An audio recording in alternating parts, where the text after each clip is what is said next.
नमस्कार, one TV के हिंदी समाचार में आप सबों का स्वागत है। मैं शहबाज। आगे बढ़ने से पहले देखेंगे हेडलाइंस।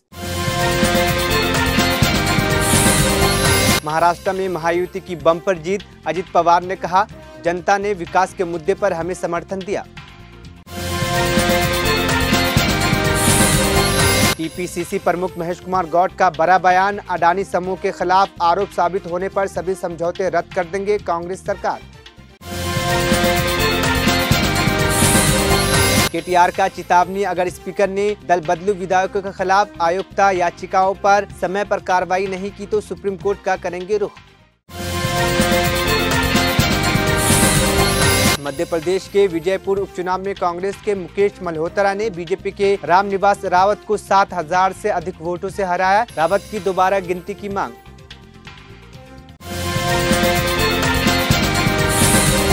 महाराष्ट्र चुनाव परिणाम पर देवेंद्र फडणवीस की प्रतिक्रिया। सीएम पद पर महायुति में कोई विवाद नहीं।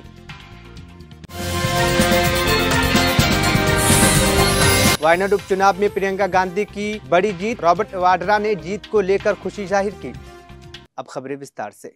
महाराष्ट्र विधानसभा चुनाव में महायुति की शानदार जीत के बाद मुख्यमंत्री एकनाथ शिंदे, डिप्टी सीएम देवेंद्र फडणवीस और डिप्टी सीएम अजित पवार ने मीडिया के सामने प्रेस कॉन्फ्रेंस की और अपनी प्रतिक्रिया व्यक्त की। सबसे पहले अजित पवार ने कहा कि महाराष्ट्र की जनता ने विकास के मुद्दे पर महायुति को समर्थन दिया। उन्होंने इसे जनता की विश्वास की जीत बताते हुए कहा है कि महायुति ने जनता के सामने अपना एजेंडा रखा था, जिसे लोगों ने स्वीकार किया। भरोसा आहे आणि त्याच्यामुळे या सगळ्या ज्या काही गोष्टी झालेल्या आहेत, आता विरोधक टीका करतात की बाबा बॅलेट पेपरनी घ्यायला पाहिजे होतं, मग बॅलेट पेपरने लोकसभेला पण घ्यायला पाहिजे होतं। लोकसभेचा निकाल लागला की तो बरोबर आणि इथला निकाल लागला की मग बॅलेट पेपर यायला पाहिजे, मग मशीन काय ईव्हीएम बरोबर नाही, असं नाही चालत। आता झारखंड पण आमच्या हातनं गेलंच ना, आम्ही कुठं काय म्हणतो। ठीक आहे, त्या जनतेने कौल दिलेला आहे तशा पद्धतीनं महाराष्ट्रातल्या विशेषतः महाराष्ट्रामध्ये बऱ्याचदा आपले जे 6 रिजन आहेत ना, मराठवाडा, विदर्भ, पश्चिम महाराष्ट्र, कोकण, मुंबई, अशा सगळ्या वेगवेगळ्या रिजनमध्ये, नाशिक, सगळीकडेच तुम्ही बघितलं तर सगळीकडे महायुती चालली। असं कुठं नाही की मागच्या वेळेस कसं झालं, आम्हाला झटका दिला तो मराठवाड्याने दिला। आमची एकच जागा त्यावेळेस भुमरे साहेबांची आली संभाजीनगर सिटीतली, बाकीकडे सगळीकडे आम्हाला दारुण पराभवाला सामोरं जावं लागलं आणि तसं ह्यावेळेस झालं नाही। तुम्ही जर अंदाज घेतला तर सगळीकडेच चांगल्या प्रकारे महायुतीला यश मिळालं। काही जागा गेल्या त्या फार थोड्या मतांनी त्या बाबतीमध्ये गेलेले आहेत, असंही चित्र। आणि मीडियावाल्यांनो, मला एक तुम्हाला इलेक्ट्रॉनिक पण आहे, प्रिंट पण मीडिया आहे, मला एक कळत नाही, तुम्ही खऱ्या बातम्या देत चालला ना, जे खऱ्या देत नाही त्यांना मला म्हणायचं तुम्ही बाकी सगळे खऱ्या बातम्या देतात, त्याच्याबद्दल दुमत नाही। पण मी टीव्ही चालू केलं आणि अजित पवार पोस्टल बॅलेटमध्येच माग, मी विचारतो तिथं फोन करून, ते म्हणले नाही दादा आपण पुढे आहे। आता माझं लीड 1,02,000चं मताधिक्य मी मिळवलंय आणि खुशाल तुम्ही दाखवताय अजित पवार माग, अजित पवार माग। मग काही जण म्हणलं का रे असे दाखवतायत, टीआरपी त्याच्याशिवाय वाढत नाही। अरे तुमच्या टीआरपीला आम्हाला का मातीत घालताय, आमची का बदनामी करताय। त्याच्यामध्ये मी नंतर पुन्हा अधिकाऱ्यांच्याकडनं माहिती घेतली की नक्की पोस्टल बॅलेट किती झाले। पोस्टल बॅलेटमध्ये पण आम्ही पुढे होतो आणि रेग्युलर मतदानामध्ये पण पुढे होतो। सांगायचं तात्पर्य की बाबा तुमच्यावर सगळ्या चॅनलवर जनतेचा एवढा विश्वास आहे, म्हणजे विश्वास नाही ते सकाळच्या 9 वाजताच्या भोंग्यावर विश्वास नाही, पण बाकीच्यांवर फार विश्वास आहे। माझं एवढंच म्हणणं आहे की खऱ्या बातम्या दिल्या तर काही वाईट होणार नाही, पण खूप चांगलं यश मिळालं। अजून पण काही काउंटिंग चालू आहे, काही ठिकाणी रिकाउंटिंग मागितलेलं, ठीक आहे, तो त्यांचा प्रत्येकाचा अधिकार आहे।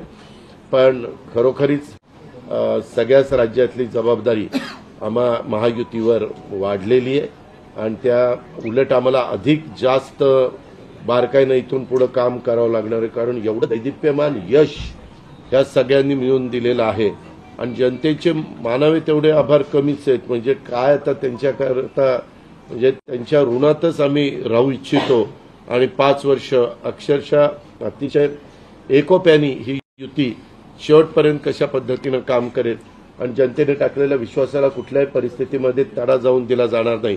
अतिशय चांगल्या पद्धतीनं राज्याच्या सर्वांगीण विकासाच्या करता जसं आम्ही विकास हा केंद्रबिंदू मानून पुढे गेलो, तशाच पद्धतीचं काम हे इथून पुढच्या काळामध्ये देखील महायुतीच्या वतीनं त्या ठिकाणी चालेल अशा प्रकारची खात्री मी आपल्या पत्रकार मित्रांना पण देतो, आपल्या मार्फत महाराष्ट्रातल्या तमाम जनतेला देतो. पुन्हा एकदा मतदार बंधू भगिनींचं, सर्वांचं, मीडियाचं, इलेक्ट्रॉनिक सर्वांचं मी मनापासून आभार मानतो, मनापासून धन्यवाद देतो. धन्यवाद.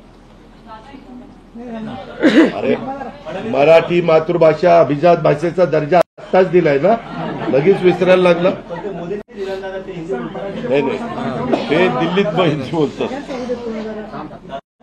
मी माझी भावना मगाशीच मांडली आहे. की केवळ आत्ता एवढंच सांगेन की महाराष्ट्राच्या जनतेसमोर आम्ही नतमस्तक आहोत. जनतेने ज्या प्रकारचा विजय दिलेला आहे, खऱ्या अर्थानं हा विजय एक प्रकारे आमची जबाबदारी वाढवणारा विजय आहे. देशाचे प्रधानमंत्री मोदीजींवर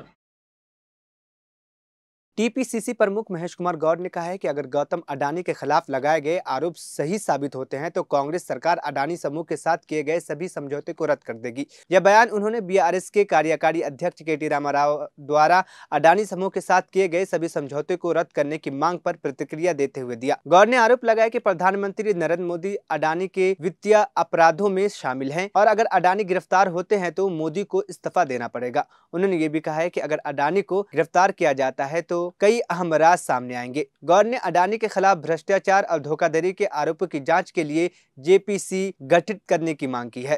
మోడీ 2014 అధికారం చేపట్టిన తర్వాత రాహుల్ గాంధీ గారు పలుమార్లు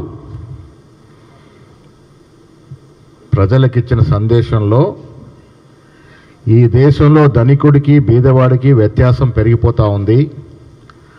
అదానీ అంబానీ లాంటి బడా బడా వ్యాపారస్తులని ప్రభుత్వం పెంచి పోషిస్తూ ఉంది. తద్వారా ప్రజల సంపద ఈ పెత్తందారుల గుప్పిట్లోకి బదలాయిస్తూ ఉన్నారు.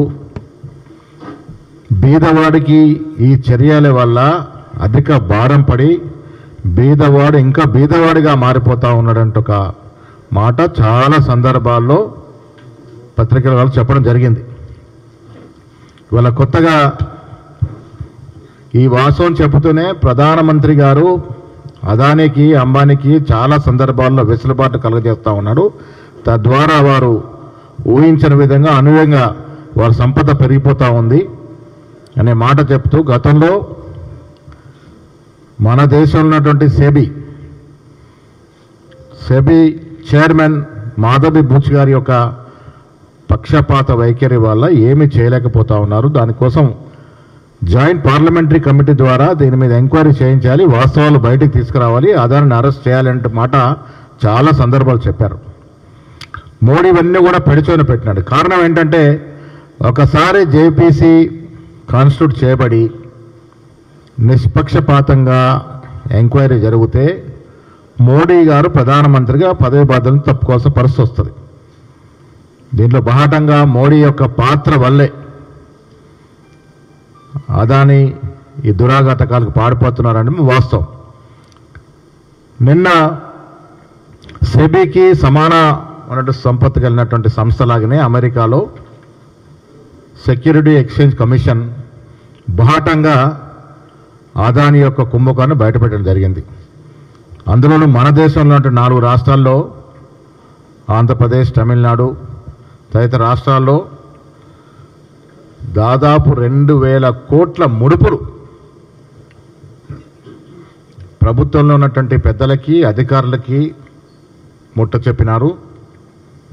తద్వారా 16,000 కోట్లకు పైగా లబ్ధి పొందినారన్నట్టు మాట ఇవాళ సెక్యూరిటీ ఎక్స్చేంజ్ కమిషన్ చెప్తా ఉంది. చాలాసార్లు రాహుల్ గాంధీ గారు ఎన్ని మార్లు గొగ్గోలు పెట్టుకున్నా మాధవి బుచ్ కానీ ప్రధానమంత్రి కానీ ఎక్కడ స్పందించలేదు. అదానీ యొక్క ఆగడాలు అన్ని రంగాల్లో స్టాక్ మార్కెట్ని మ్యానిపులేట్ చేసినటువంటి పరిస్థితి గతంలో చూసాం. ఫండ్స్ని ఏ రకంగా అంటే స్టాక్ ఎక్స్చేంజ్లో వారి ఓవర్ ప్రైజింగ్ చేసుకొని వారి షేర్ మార్కెట్ని పెంచుకొని దాని ఆధారంగా రుణాలు పొంది ఏ విధంగా కోల్ని ఓవర్ ప్రైస్ చేసినారు, ఏ విధంగా షేర్స్ని ఓవర్ ప్రైస్ చేసుకొని చూపించినారు, తద్వారా అవసరానికి మించి అర్హత లేకుండా రుణాలు పొందినారో గతంలో కూడా రాహుల్ గాంధీ గారు చెప్పడం జరిగింది. ఇండోనేషియా నుంచి కోలు రూపాయి కొంటే ఇండియాకి చేరేసరికి ₹2 అయ్యి, తద్వారా అది సామాన్యుడు భారం పడదు. కోల్ ఓవర్ ప్రైసింగ్ చేసుకు వీరు ప్రొడ్యూస్ చేసే కోల్ ద్వారా ప్రొడ్యూస్ చేసే ఎలక్ట్రిసిటీ ప్రజలకు ఇస్తే రెండుపు రేటుతో కొనాల్సిన పరిస్థితి. అది గుజరాత్లోనే ఎఫెక్ట్ అయినటువంటి సందర్భం.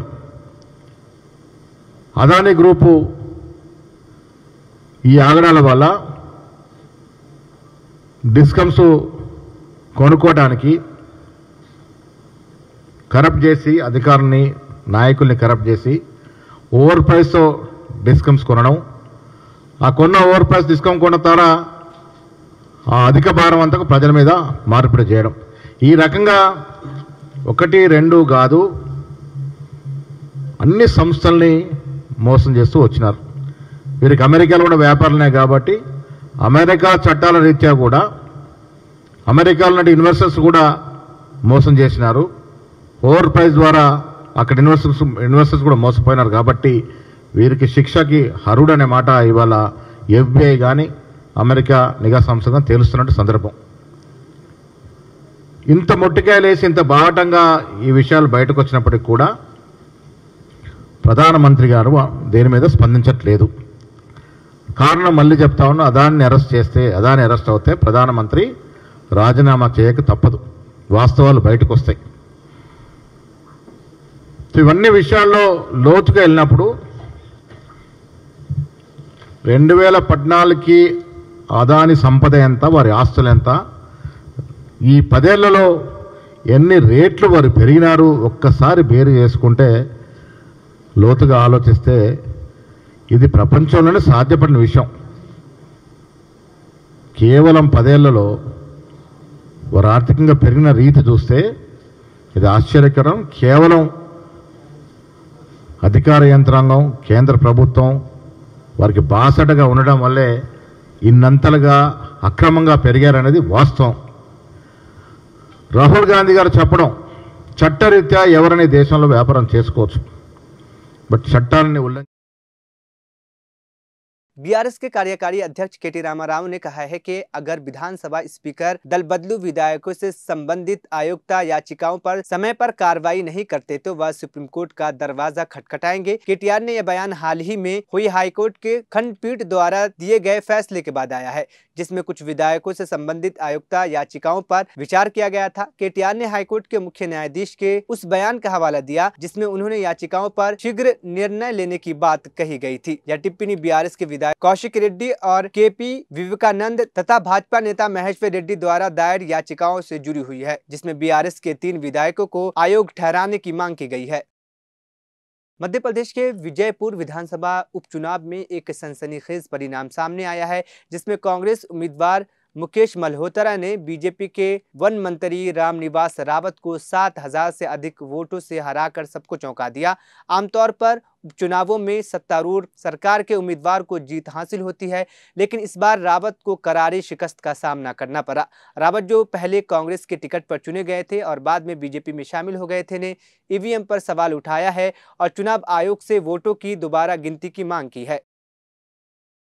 महाराष्ट्र के हालिया चुनाव परिणाम पर प्रतिक्रिया देते हुए डिप्टी सीएम देवेंद्र फडणवीस ने कहा है कि महायुति के भीतर मुख्यमंत्री पद को लेकर कोई विवाद नहीं है। उन्होंने स्पष्ट किया है कि तीनों गठबंधन दल मिलकर इस मुद्दे पर निर्णय लेगी। फडणवीस ने यह भी दावा किया है कि शिंदे गुट असली शिवसेना है और अजित गुट असली एनसीपी है। उनका यह बयान गठबंधन की एकजुटता और नेतृत्व को लेकर किसी भी प्रकार की संदेह को नकारने का प्रयास था। एक गोष्ट मला या निमित्ताने सांगायची आहे, जी निश्चितपणे सांगितली पाहिजे की आमचे अध्यक्ष चंद्रशेखर बावनकुळे यांच्या नेतृत्वात गेल्या 2 वर्षात पार्टीने खालपर्यंत जे कार्यक्रम राबवले त्यामुळे पूर्ण पार्टी जिवंत झाली आणि पार्टीच्या कार्यकर्त्यांनी ही निवडणूक अंगावर घेतली आणि म्हणून मी बावनकुळेजी आणि आमच्या पार्टीच्या कार्यकर्त्यांचे मनापासून आभार मानतो। हे स्पष्ट केलं आहे की संपूर्ण महाराष्ट्र हा नरेंद्र मोदीजींच्या पाठीशी आहे आणि मोदीजींनी जो नारा दिला होता, एक है तो सेफ है, महाराष्ट्रातल्या सर्व समाजातल्या लोकांनी एकत्रित येऊन हा नारा यशस्वी केलेला आहे। सगळ्यांनी एकत्रित मतदान केलेलं आहे आणि विशेष आभार आमच्या लाडक्या बहिणींचे देखील आहेत की ज्यांनी आम्हाला खूप आशीर्वाद दिलेला आहे।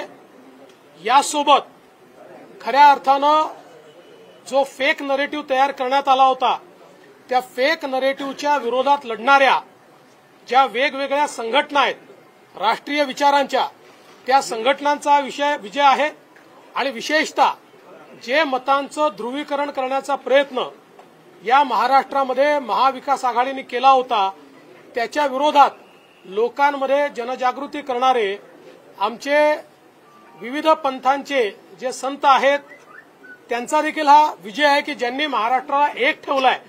अशा सगळ्यांचा हा खऱ्या अर्थानं विजय आहे। गावामध्ये, पाड्यामध्ये, तांड्यामध्ये, वाडीमध्ये, वस्त्यांमध्ये सगळीकडे जाऊन ज्यांनी हा अलख जगवला त्यांचा विजय आहे। आणि खऱ्या अर्थानं महाराष्ट्रातले आमचे महायुतीचे जे लाखो कार्यकर्ते आहेत या कार्यकर्त्यांचा विजय आहे। माननीय मुख्यमंत्री एकनाथराव शिंदेजी, मी, अजितदादा, आमचे रामदास आठवलेजी, आमचे सगळे मित्रपक्ष, आमच्या एकजुटीचा हा विजय आहे। त्याच्यामुळे मला असं वाटतं की प्रचंड मोठा अशा प्रकारचा विजय आज मिळालेला आहे। या निमित्ताने मी निश्चितपणे आमच्या देशाचे गृहमंत्री अमितभाई शहा यांचे देखील मनापासून आभार मानतो की ज्यांनी या ठिकाणी महाराष्ट्रामध्ये येऊन आमच्या कार्यकर्त्यांमध्ये ऊर्जा भरली। आमचे राष्ट्रीय अध्यक्ष नड्डाजी असतील, आमचे राजनाथ सिंगजी असतील, नितीन गडकरीजी असतील, सगळ्या राष्ट्रीय नेतृत्वाने आम्हाला या ठिकाणी अतिशय चांगल्या प्रकारे मार्गदर्शन केलं। आमचे प्रभारी असतील या ठिकाणी आमच्या महाराष्ट्रामध्ये पियुषजी असतील, भूपेंद्रजी असतील, आमचे सगळे जेवढे या ठिकाणी आम्हाला मार्गदर्शन करत होते त्या सगळ्यांनी मला असं वाटतं की या विजयामध्ये हातभार लावलेला आहे। आणि निश्चितच महाराष्ट्राच्या जनतेपुढे आम्ही नतमस्तक आहोत। याच्यापेक्षा जास्त आज या ठिकाणी काही बोलताच येत नाही। अक्षरशः साष्टांग दंडवत महाराष्ट्राच्या जनतेला, ज्या महाराष्ट्राच्या जनतेने हे प्रेम दिलेलं आहे। आणि मला असं वाटतं की जो काही एक विषारी प्रचार सातत्याने झाला त्या प्रचाराला महाराष्ट्राच्या जनतेने आपल्या कृतीतून उत्तर दिलेलं आहे। आणि म्हणून अशा जनतेचा मी आभार मानतो ज्यांनी ही एकी दाखवली आहे, त्यांचा मी आभार मानतो।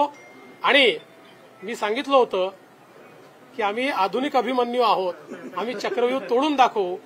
तो चक्रव्यूह तुटलेला आहे आणि महाराष्ट्र मोदीजींच्या वायनाड लोकसभा उपचुनाव में कांग्रेस उम्मीदवार प्रियंका गांधी भारी मतों से जीत हासिल की है। प्रियंका गांधी के जीत पर उनके पति रॉबर्ट वाड्रा खुशी से झूमते हुए नजर आए। वाड्रा ने प्रियंका गांधी की मेहनत को इस जीत का मुख्य कारण बताया और कहा कि प्रियंका को संसद में होना चाहिए ताकि वह लोगों की समस्याओं को उठाकर उनका समाधान कर सके। उन्होंने वायनाड की जनता का आभार व्यक्त किया और कहा कि प्रियंका हमेशा जनता के साथ खड़ी रही है, चाहे कोई दुर्घटना हो या आपात स्थिति, वह हमेशा जनता के लिए काम करती रही है। वाड्रा ने यह भी कहा है कि प्रियंका को संसद में सांसद के रूप में होना चाहिए ताकि वह विपक्षी नेताओं के आंखों से आंख मिलाकर सवाल पूछ सके और बीजेपी द्वारा छुपाए गए सवालों को संसद में उठाकर जनता की आवाज को बुलंद कर सके। सांसद के रूप में वो जो भी ऑपोजिशन लीडर होगी उनको वो आंख से आंख मिलाकर सवाल पूछ लेंगी। जो जनता की सवाल हैं उनके जवाब जो बीजेपी छुपाती है प्रियंका उठाएंगी और जनता की आवाज को बुलंद करेंगी। उनके जो समस्या है उसका समाधान जरूर। मालेगांव सेंट्रल विधानसभा चुनाव में ऑल इंडिया मजलिस इत्तेहादुल मुस्लिमीन के मुफ्ती इस्माइल ने जीत हासिल की है। यह जीत AIMIM के लिए एक बड़ी राजनीतिक सफलता है जो महाराष्ट्र में पार्टी के बढ़ते प्रभाव को दर्शाता है। मालेगांव एक मुस्लिम बहुल्य निर्वाचन क्षेत्र है जहां जनता ने मुफ्ती इस्माइल को अपनी समस्याओं के समाधान के लिए एक मजबूत और समक्ष नेता के रूप में चुना है। जीत के बाद मुफ्ती इस्माइल ने मालेगांव के लोगों का आभार व्यक्त करते हुए कहा है कि यह जीत लोगों की जीत है और मैं क्षेत्र के विकास और लोगों की समस्याओं के समाधान के लिए ईमानदारी से काम करूंगा। कर्नाटक के 3 विधानसभा सीटें शगांव, सिंदूर और चिट्टापत्तना में हुए उपचुनाव के नतीजों में कांग्रेस ने शानदार जीत दर्ज की, जबकि एनडीए उम्मीदवारों को करारी हार का सामना करना पड़ा। इन तीनों सीटों पर कांग्रेस उम्मीदवार को जीत की उम्मीद थी, लेकिन जीत का अंतर इतना बड़ा था कि बीजेपी और जनता दल सेकुलर जेडीएस को नतीजों की गहन समीक्षा करनी पड़ी। बीजेपी ने शगांव और सिंदूर सीट पर अपने उम्मीदवार उतारे थे, जबकि जेडीएस ने चिट्टापत्तना सीट पर अपने उम्मीदवार खड़ा किया था।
It is a victory of 5 guarantees.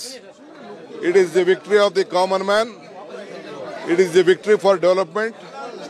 No more communal politics, only politics for development.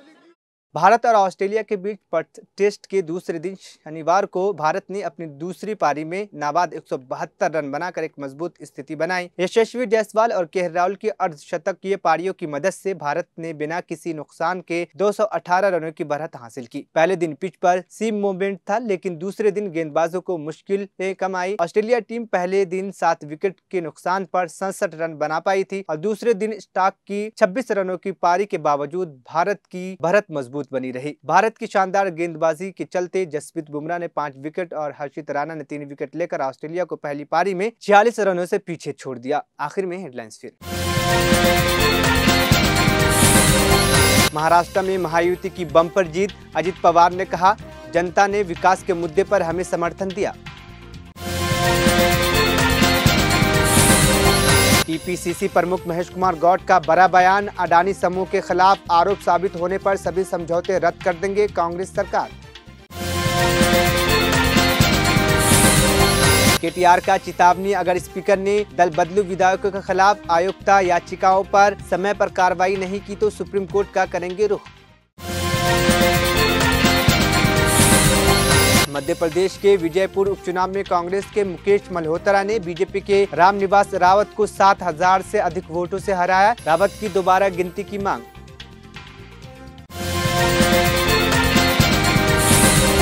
Maharashtra चुनाव परिणाम पर देवेंद्र फडणवीस की प्रतिक्रिया, सीएम पद पर महायुति में कोई विवाद नहीं।